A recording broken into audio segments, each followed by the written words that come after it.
Ito ay idol yung bago kong nabili. Ayan. Yun o. Oh. Hanggang doon sa puno ng mangga na yan. Oh. And then, dito sa banda baba niya mga idol, ay rinikrap ko para yung mga lupa pag umulan bumababa para mapuno ng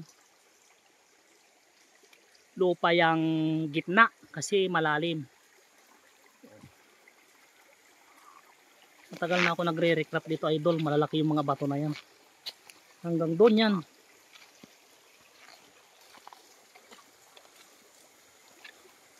Papunta doon. Oh.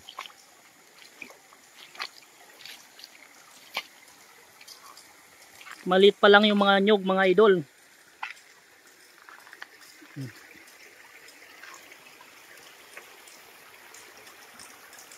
Para pagdating ng araw, pag matanda na ako, may aanin yung mga anak ko. Kasi dami kong mga kikiting pa mga idol. Yan. Oh. Hanggang doon pa yan idol. Sa taas pa yan. Yan. Taas pa yan. Oh. Ang boundary namin dyan mga idol yung mangga.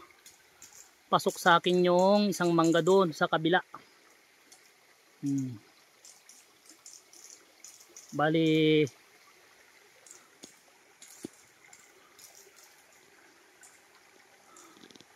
yung mangga na yon idol ang pasok sa akin.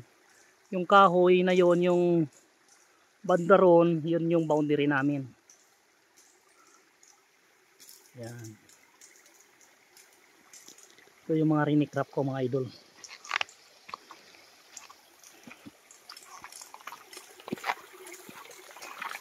Hindi ko pa masyadong natabas mga idol. Marami pa akong tatabasin hanggang doon.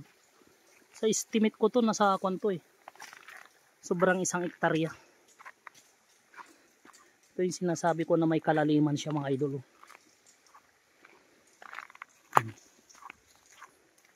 Igala ko kayo. Yung bago kong nabili mga idol. Para pagdating ng araw may aanihin yung mga anak ko.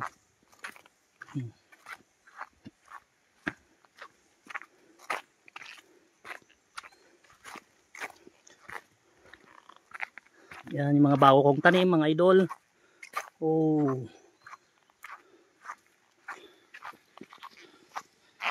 Yan. Turo ko yung boundary. Yan. Oh, tabi ng ilog yan mga idol. Kataniman natin ng mga kwanto idol, lansonis.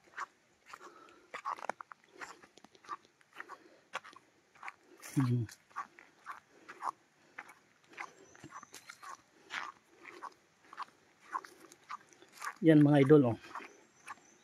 Di ba? Lawak mga idol to. Estimate ko to sobrang 1 hektarya eh. Bali yan. Yung ipil na yon idol, yun ang boundary namin. Yun ipil na yun. May nyug doon oh, may nyug. Yan, yung ipil na yan. Bali itong sapa na to, itong yan.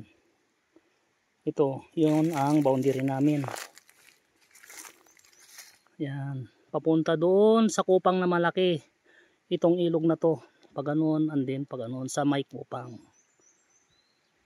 And then ito yung oh, di ba?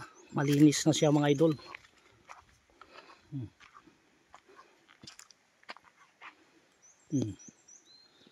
Papatagin ko to idol hanggang doon yan. Pagdating ng araw dito ako titira mga idol. Bago kong bili ito mga idol.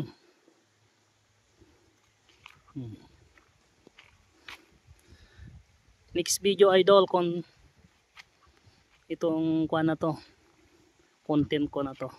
Thanks God. Konti na lang yung re-recrapping ko, yun oh.